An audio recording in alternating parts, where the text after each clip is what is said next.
তুমি দিয়া তোমার ঘটনা পরিচয় মই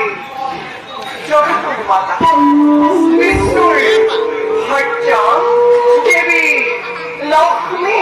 লক্ষ্মী কেৱল